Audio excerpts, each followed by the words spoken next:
Hello, everyone. Welcome back to Zodiac Sleep Channel. Tonight's story belongs to Leo, to the one who lights up every room, the one who walks in and the whole space changes, who carries warmth the way the sun carries it generously, constantly, without ever being asked whether the shining costs them anything, to the one everybody watches and almost nobody sees, to the one who learned somewhere along the way that love and applause feel almost identical, and who has spent years performing brilliance because somewhere deep down there is a quiet, terrible question that asks, if I stop shining, will anyone stay? To the one who is so busy being the light for everyone else that they have forgotten the sun itself is allowed to set every single night. And the world loves it anyway. Tonight's story is about Vivienne. She is 24 years old, and she sings in an old theater in Paris, and every night she is magnificent. Tonight, after the applause fades and the theater empties, she is going to sit alone on a stage in the dark, and she is going to discover the one thing no spotlight ever showed her, that she was never the performance. She was always the person underneath it, and that person, even silent, even unlit, even resting, is enough.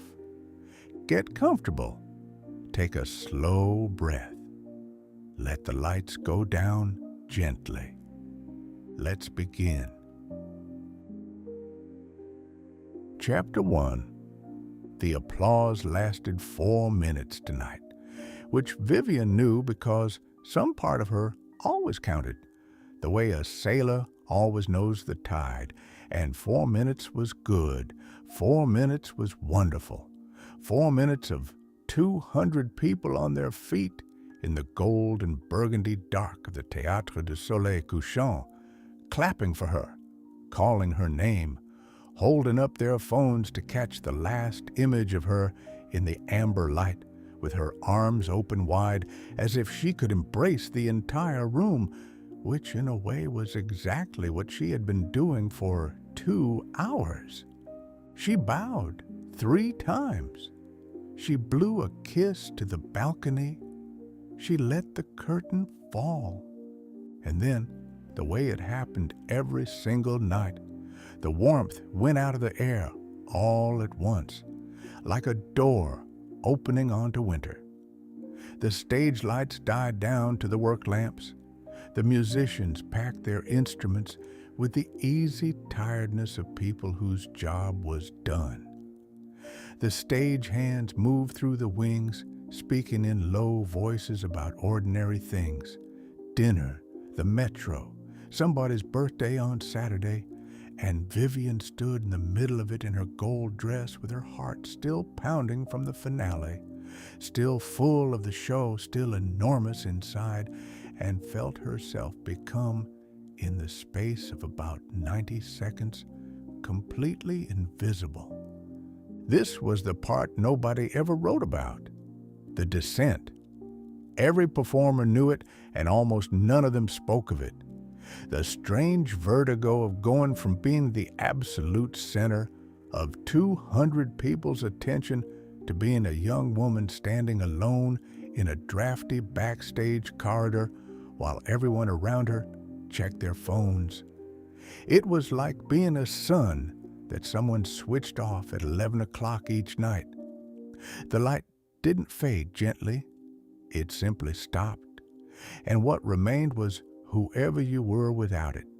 And Vivienne had been performing for so long, since she was 6 years old, singing on a kitchen table in Lyon for her grandmother, that she was no longer entirely sure who that person was. She was a Leo. She had always loved that about herself, loved it openly and without apology, because false modesty was a kind of lying, and Vivienne did not lie about the things that mattered. Yes, she was a Leo, the lion, the fixed fire, the sign ruled by the sun itself, and yes, the descriptions were true, all of them.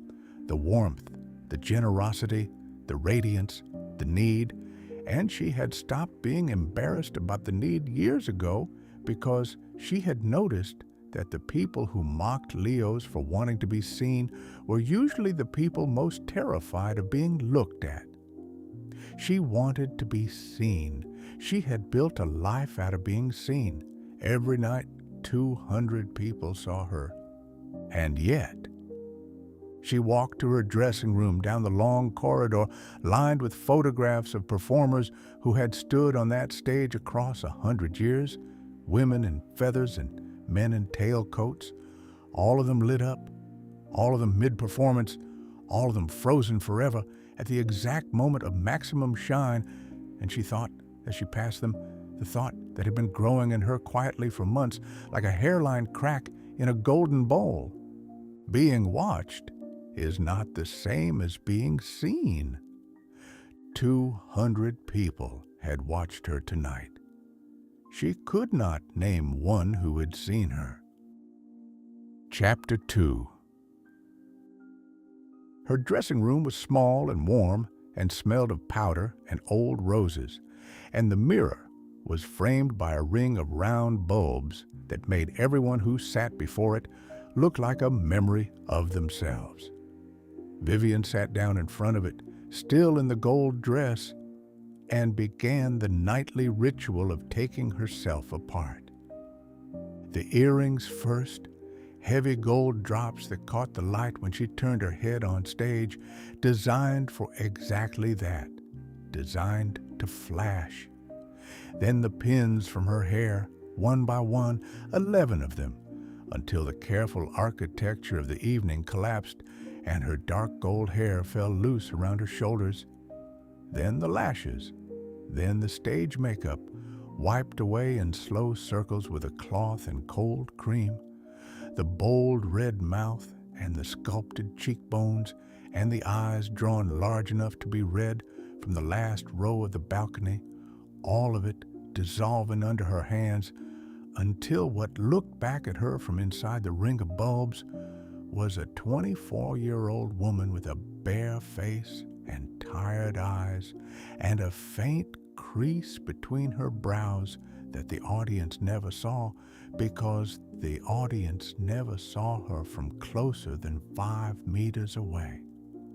There she is, Vivienne thought, the understudy, the girl who plays me during the day. She had made that joke to herself for years, and it had always been funny until recently, when it had quietly stopped being a joke and started being a question. Because the truth she circled every night at this mirror, the way you circle a word you can't quite remember, was that she no longer knew which one was the performance. The radiant woman in gold who held 200 people in her open arms, or this one, the quiet one with the bare face, who would walk home alone along the Seine and eat something simple standing up in her small kitchen and lie awake replaying the night. One of them was the real Vivienne, and one of them was the costume. And she had been switching between them for so many years, so smoothly, so professionally, that somewhere along the way, she had genuinely lost track of which was which.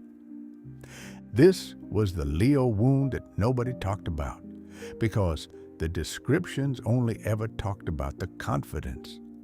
The lion, proud and shining, king of the Zodiac, born for the spotlight. What the descriptions never said was what it cost to be born for the spotlight, how the gift of radiance came welded to a terror so quiet and so old that most Leos could not even name it, the terror that the love was for the light and not for the lamp, that people adored the performance and merely tolerated the person, that if she walked out on that stage one night and simply stood there without the dress, without the voice, without the 2 hours of magnificent giving, just stood there as herself, bare-faced and ordinary and tired, the applause would not come.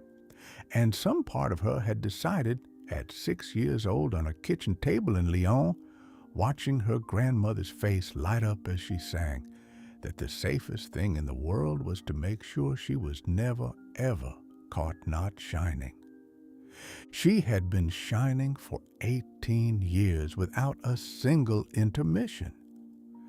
She looked at the bare-faced woman in the mirror, and the bare-faced woman looked back, and outside the little window, the rooftops of Paris glowed under a rising moon, and somewhere far below, a man on a bicycle sang a few bars of an old song to himself as he passed, badly, joyfully, for absolutely no one. And Vivienne felt something in her chest move at the sound of it, like a string being touched that she had forgotten was strung. He wasn't performing, she thought. He was just singing. She tried to remember the last time she had sung for no one. She could not. Chapter 3. Everyone had gone home. This was unusual because normally Vivienne was the first out the stage door after the makeup came off, into a taxi or into a late dinner with people from the show, or into whatever gathering wanted her that night, because there was always a gathering that wanted her, the way there is always a room that wants a fire lit in it. Being wanted was the water she swam in. She filled silences. She rescued dying conversations. She arrived, and the gathering became a party, and she had understood for years, without ever saying it aloud, that this was a job too, an unpaid second shift that began the moment the paid one ended, and that she had never once in her adult life simply gone home after a show and been quiet. Tonight, she stayed.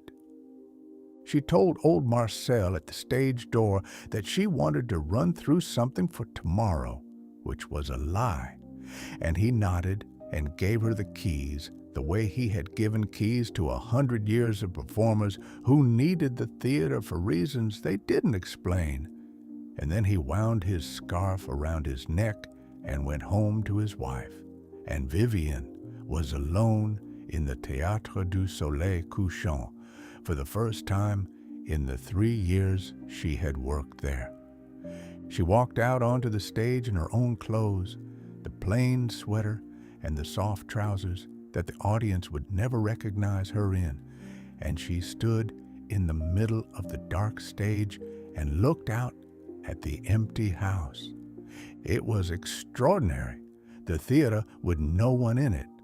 The work lights gave just enough glow to see by, and the gold of the balconies and the deep burgundy of the seats receded into the dark like something underwater, and the silence was not empty at all. It was layered 100 years deep. The residue of every voice that had ever filled this room still hanging somewhere up in the painted ceiling, where a faded sun with a serene face had been looking down on all of it since 1898. She had never actually looked at that painted sun before. You couldn't see it from the stage when the lights were on you. You could only see it from the dark. She sat down on the edge of the stage, her legs hanging into the orchestra pit, the way performers were never supposed to sit, and she let the silence settle over her shoulders like a coat, and for a long moment she simply breathed in a room built for 200 people, entirely alone, entirely unwatched, and she waited to feel what she had always assumed she would feel if the watching ever stopped. The panic, the disappearance, the proof that without the audience she was nothing. It did not come. What came instead, slowly, the way warmth comes back into cold hands, was something she had no rehearsed expression for. Relief. Her shoulders, which had been slightly raised her entire adult life, an inch of permanent readiness, came down. Her face, which arranged itself automatically into warmth whenever any human being was within sight of it, did nothing at all. And the doing nothing felt like setting down a bag she had carried so long she had stopped feeling its straps. Nobody was looking at her, and she was still here. The theater had not vanished. She had not vanished. The painted sun on the ceiling looked down at the girl sitting alone on the edge of the stage in her plain sweater, and the girl looked back up at it. And neither of them was performing, and both of them were still somehow completely themselves. So, this is what the room feels like, she thought, when I'm not holding it up. The room felt fine. The room had been holding itself up since 1898. Chapter 4. Sitting there on the edge of the stage with her legs in the dark of the orchestra pit, Vivienne let herself go back to the kitchen table in Lyon. She was 6. The table was scrubbed pine, and it wobbled, and her grandmother had put a folded napkin under one leg, and on Sunday afternoons after lunch, her grandmother would clap her hands twice and say, in the voice of a woman announcing royalty, "Mesdames et messieurs, la grande Vivienne," and Vivienne would climb up onto the table in her socks and sing whatever she had. Songs from the radio, songs from school, songs she made up halfway through, and her grandmother would sit in her chair with her hands clasped against her mouth and her eyes enormous and shining, and at the end she would applaud with her whole body, and Vivienne would bow the way her grandmother had taught her, one hand on her belly and one sweeping the air, and the kitchen would smell of coffee and roasted chicken, and the afternoon light would come through the lace curtains and land on the table like a spotlight that the sun itself had arranged for her.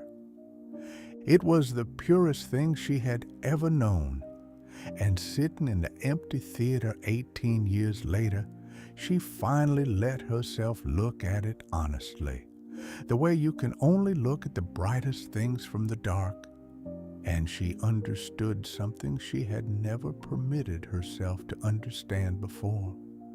Her grandmother had not loved the singing.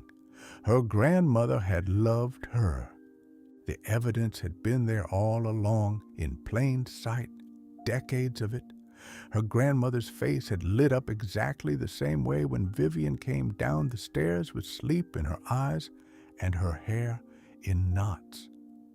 The applause hands had clasped just as tightly around her after a nightmare, in the dark, when there was no song at all, only a small girl crying into the smell of lavender soap. The voice that announced La Grande Vivienne had said her name with precisely the same wonder on mornings when she had done nothing yet, achieved nothing, performed nothing, just appeared in the kitchen doorway, existing. The love had never once been contingent on the show. The show had simply been the place where a 6-year-old learned she could make love visible, could see it land on a face like light, and somewhere in the marvelous discovery of that power, the child had drawn the wrong conclusion, the conclusion children so often draw, and had carried it like a stone in her pocket for 18 years. The conclusion was, this is why they love me. The truth was, this is one of the ways I love them. Vivienne sat very still on the edge of the stage. The distinction was so simple that it sounded like nothing, like wordplay, and it changed everything. Because if the performance was why they loved her, then the performance could never, ever stop. But if the performance was how she loved them, then it was a gift and gifts were given freely, or they were not gifts at all, and a giver was allowed to rest. A giver was allowed to keep some evenings for herself. A giver was a person with a face that didn't always have to be arranged, a voice that didn't always have to be ready, a light that was allowed, like every honest light in the universe, to have a setting as well as a rising. Her grandmother had died when Vivienne was 19, the year before Paris, and Vivienne had sung at the funeral because everyone expected it, and she had done it perfectly, and she had not cried, because the performance held her up the way it always held her up, and she understood now in the empty theater that she had never actually finished that afternoon. Some part of her had been standing on that table ever since, holding the final note, waiting to be allowed to climb down. You can climb down now, she thought, and she did not know if she was saying it to the 6-year-old or the 19-year-old or the woman on the edge of the stage. And it did not matter, because all three of them heard it. Chapter 5. She locked the stage door behind her sometime after midnight and dropped the keys through Marcel's letterbox. And instead of raising her arm for a taxi, the way she did every other night of her life, she began to walk. Paris, after midnight in early autumn, was a city with its makeup off. The boulevards had emptied of their performances, the waiters had stacked the last chairs, the souvenir sellers had vanished, and what remained was the older, quieter city underneath, the one that had been there before anyone thought to watch it. Wet cobblestones and shuttered windows, and the smell of rain that had fallen earlier, and bread that would be baked in a few hours, and above the rooftops, a bright full moon riding through slow silver clouds. Vivienne walked down through the marais with her hands in her coat pockets and her bare face lifted to the cool air, and not one single person looked at her. And she noticed, with a kind of wonder, that she had stopped bracing for it. She came out onto the Seine at the Pont Marie and stood at the middle of the bridge, and the river moved beneath her, dark and patient, carrying the moon on its back in a long broken ribbon of silver. The river did not perform. This was the thought that arrived as she leaned on the old stone parapet, and it arrived with the weight of something true. The Seine had been the heart of this city for 2,000 years.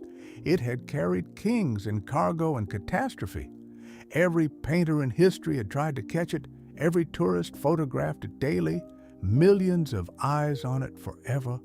And the river did not once, not ever, arrange itself for any of them. It did not rise to the occasion.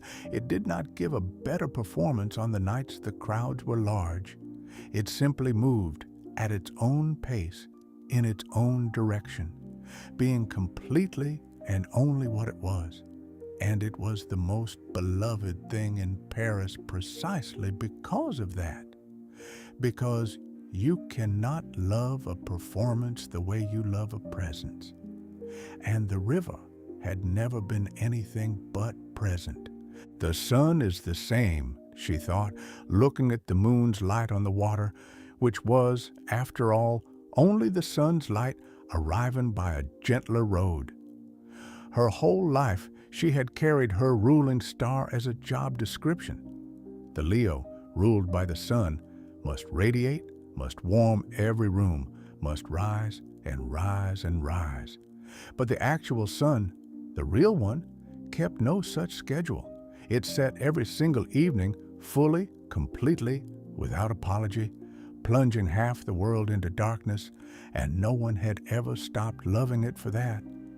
No one stood at dusk, shaking their fist at the horizon, demanding it come back and finish its performance. They stood at dusk and called it beautiful.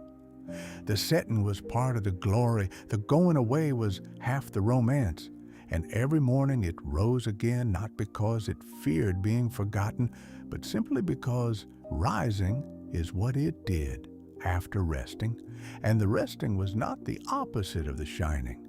The resting was what made the shining possible day after day for 4.5 billion years, the longest run in history, sustained entirely by the willingness to end every show on time. Even the sun sets, Vivienne said quietly out loud, to the river, to nobody, and the words made a small cloud in the cold air and drifted away over the water, and saying a true thing out loud to no one, with no one watching, felt like the first honest performance of her life. A church bell somewhere behind her rang once for the half hour. The river carried its silver. She watched it for a long time, unwitnessed and entirely unafraid, and then she walked the rest of the way home along the quay, with her shadow thrown long by the moon, one small unlit woman moving through the sleeping city, warm all the way through. Chapter 6. Her apartment was on the top floor of an old building on the Ile Saint-Louis, one large room under the slope of the roof, with a window that opened onto a small iron balcony, barely deep enough for a chair, and from it you could see the river on one side and a sea of zinc rooftops and chimney pots on the other, and on clear nights, if you leaned out, the upper third of the Eiffel Tower glittering on the hour like a distant relative who also could not stop performing. She had chosen the apartment for the light, of course.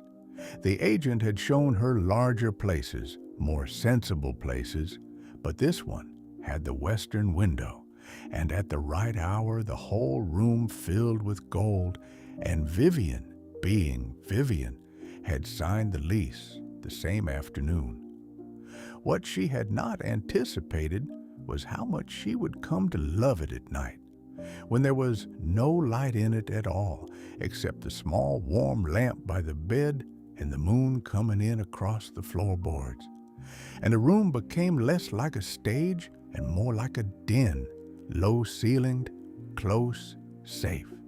The kind of place a creature goes when the day's hunting is done. A den, she thought tonight, standing in the doorway in the dark. Lions have dens.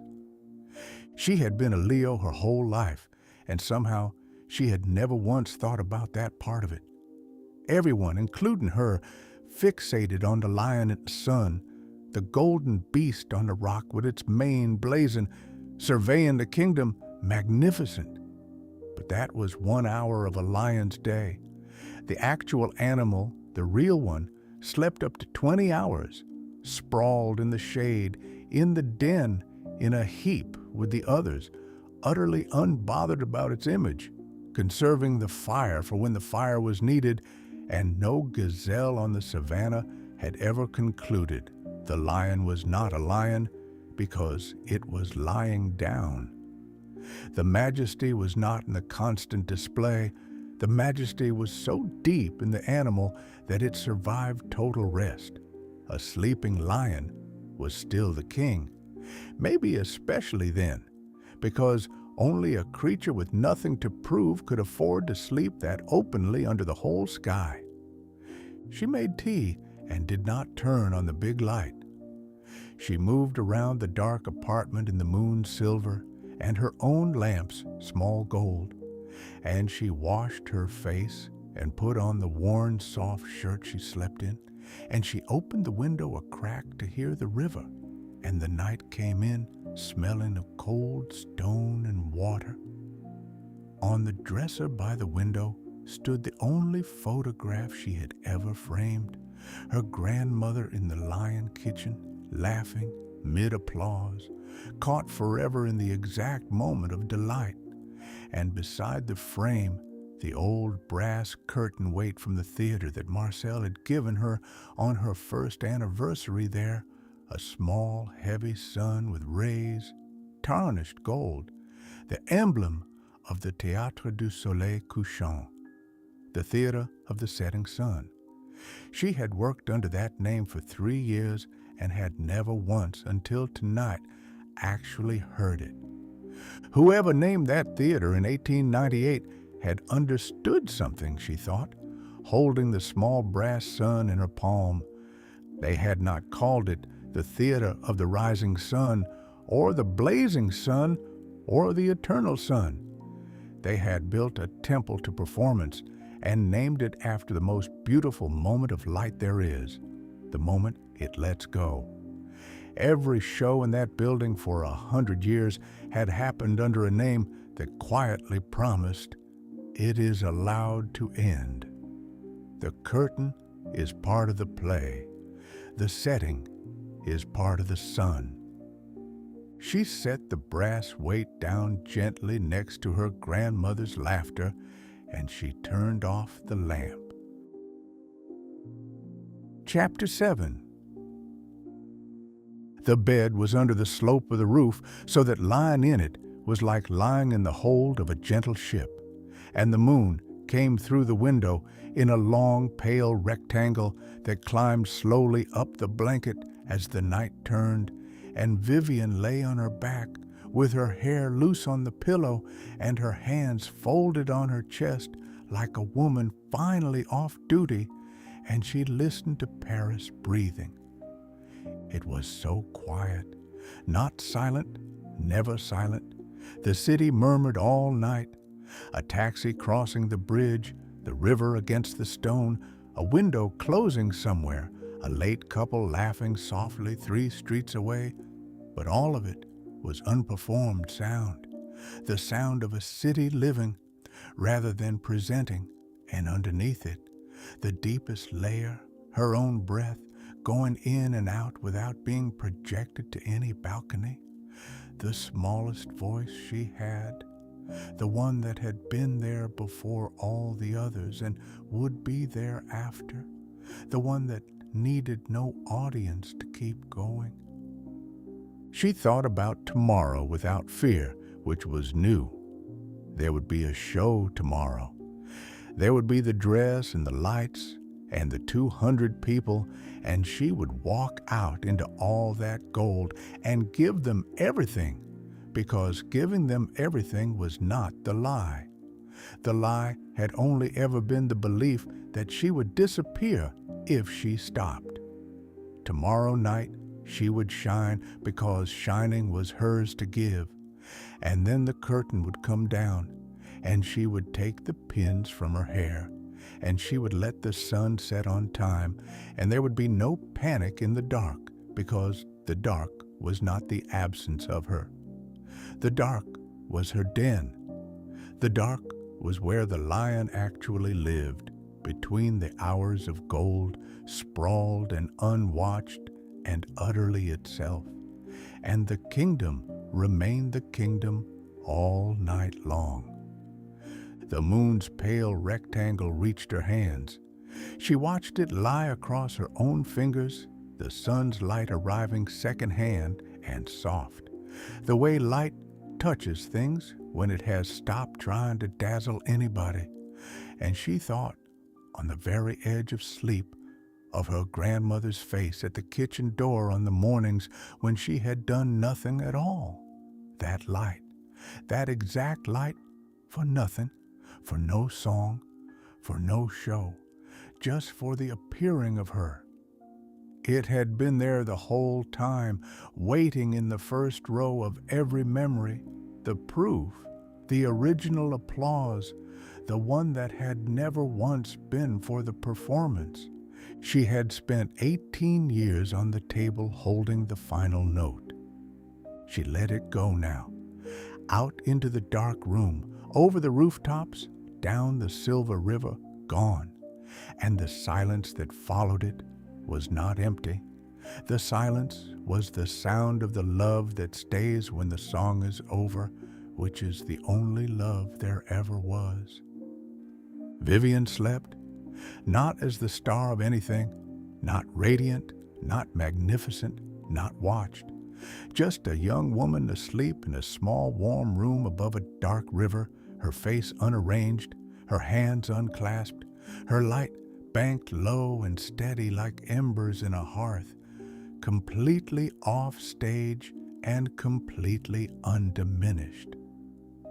She slept the way the sun sets over Paris, slowly, gold to rose to deep blue, without apology, without fear, certain to the very last edge of the light that it would rise again, loved the entire way down. Somewhere in Paris, in a small room above the river, the brightest light in the theater is sleeping. The stage is dark and safe. The gold dress rests on its hook. The applause has been set down gently, like a coat after a long evening, and Vivienne sleeps, not shining, not performing, not holding the final note, just herself, which was always, always enough. The painted sun on the theater ceiling keeps watch over the empty seats. The real one is resting behind the world, certain of morning. Even the sun sets, and it is loved the entire way down. Good night, Leo.